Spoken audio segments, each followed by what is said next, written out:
Bill Gates की एक बहुत अच्छी लाइन है, मेरे बच्चों के पास बेशक कंप्यूटर होंगे लेकिन सबसे पहले उन्हें किताबें मिलेंगी। नमस्कार दोस्तों, मैं हूँ अमित राज ठाकुर। दोस्तों, कहने का मतलब ये है कि सुविधाएं होने से सफलता नहीं मिलती है। सफलता के लिए संघर्ष करना पड़ता है, समर्पण करना पड़ता है। अक्सर लोग सफल तो होना चाहते हैं, संघर्ष भी करते हैं, समर्पण भी करते हैं, लेकिन उसके बावजूद भी फेल हो जाते हैं। दोस्तों, ऐसा क्यों होता है? आज मैं आपको एक कहानी से समझाऊंगा। सुनिए, कहानी उस समय की है जब राज्य में राजाओं का शासन हुआ करता था। उस समय जो राज्य के बच्चे होते थे वो गुरुकुल पढ़ने के लिए जाया करते थे। तो कहानी कुछ ऐसा है कि वैसा ही किसी गुरुकुल में दो बच्चे पढ़ने के लिए गए। उसमें से एक राजा का लड़का था और एक सैनिक का लड़का था। दोनों एक साथ पढ़ते थे। दोनों के गुरु एक ही थे, लेकिन गुरु जी ने देखा कि जो राजा का लड़का है वो पढ़ने में मन नहीं लगा पा रहा है, और जो सैनिक का लड़का था वो पूरे लगन से सीख रहा था, सीखने में लगा हुआ था। गुरुजी को बात समझ में नहीं आई। गुरुजी ने सोचा, आखिर क्या कारण है, क्यों ये पढ़ नहीं पा रहा है, पढ़ सीखने की कोशिश नहीं कर पा रहा है, सीख नहीं पा रहा है। गुरुजी को एक उपाय सोचा। उपाय ये था कि गुरुजी ने उस राजा के लड़के को अकेले में मिलने के लिए बुलाया और उनसे एक सवाल पूछा। सवाल ये था कि ये बताओ, जब तुम घर से आ रहे थे पढ़ने के लिए तब तुम्हारे पिताजी ने तुमसे क्या कहा था? तो राजा के लड़के ने बताया कि मेरे पिताजी ने कहा, तुम्हारे पास एक बहुत बड़ा राज्य है, अच्छा वैभव है, जाओ सीखना, अधिक परेशान मत होना।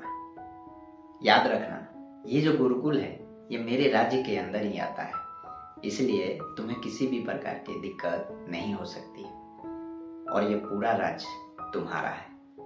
तो ये राजा के लड़के ने कहा। और इसके बाद गुरुजी ने उस सैनिक के लड़के को बुलाया अकेले में और उससे पूछा कि ये बताओ, जब तुम घर से विदा ले रहे थे, पढ़ने के लिए आ रहे थे गुरुकुल में, तब तुम्हारे पिताजी ने तुमसे क्या कहा था?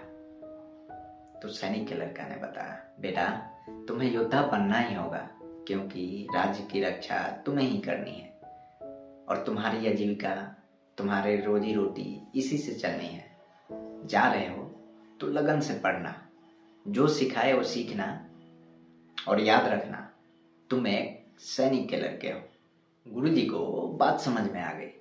राजा के लड़का भी सीखने के लिए ही गया था, लेकिन उसके मन में बात यह भी था कि मैं एक राजा का लड़का हूँ, नहीं भी सीखा तो भी राज्य मेरा है, कोई अंतर नहीं पड़ता, किसी सैनिक को सिखा दूंगा, हमारे मंत्री, हमारे सेनापति है ना, सब संभाल लेंगे। तरह की भावना उसके अंदर जाग गए होंगे जब उसके पिता ने उसको गुरुकुल भेजते समय उस बच्चे से जो कहा था। इसलिए वो चाह कर भी मेहनत नहीं कर पा रहा था। वो लग रहा था कि नहीं भी किया तो भी चल जाएगा, पर सैनिक के लड़के के साथ ऐसा नहीं था। उसके पास कोई विकल्प नहीं था। उसके पिता ने साफ साफ उसे कह दिया था, तुम एक सैनिक के लड़के हो और तुम्हें योद्धा बनना ही होगा, तभी इसी से तुम्हारा काम चलने वाला है, तुम्हारी रोजी रोटी, तुम्हारी आजीविका चलने वाली है, इसलिए तुम्हें लगन से सीखना है। बस उसके पास कोई विकल्प नहीं था, इसलिए वो सीखने में लगा हुआ था और उसका प्रभाव भी दिख रहा था। तो कहना यही चाहता हूँ कि हम सबके साथ भी कई बार ऐसा होता है। हमें लगता है कि हमारा बैकग्राउंड बहुत बढ़िया है, हमारे दादाजी गवर्नमेंट नौकरी में थे, हमारे पास बहुत संपत्ति है, कोई दिक्कत नहीं है, इस वजह से हम पूरी मेहनत नहीं कर पाते हैं, अपना 100% नहीं दे पाते। ऐसा होता ही होगा, आप महसूस करिएगा। बहुत अच्छी बात है आपका बैकग्राउंड सपोर्ट है, या बहुत अच्छी बात है, लेकिन अगर आप नाकामिल रह गए, आप अपने लिए कुछ नहीं किए,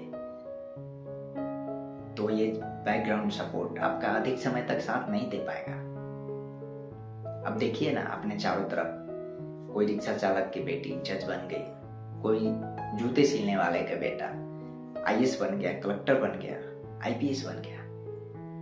और वहीं पर हम ये भी देखते हैं कई रईस घर के लड़के जो होते हैं या जिनको ऐसा लगता है कि आप हमारा बैकग्राउंड सपोर्ट बहुत अच्छा है, कई बार वो उतना अच्छा नहीं कर पाते हैं। विचार करिएगा कहीं ये कारण तो नहीं है। और बस यही कहना चाहता हूँ, कर दिखाओ कुछ ऐसा कि दुनिया करना चाहे आपके जैसा।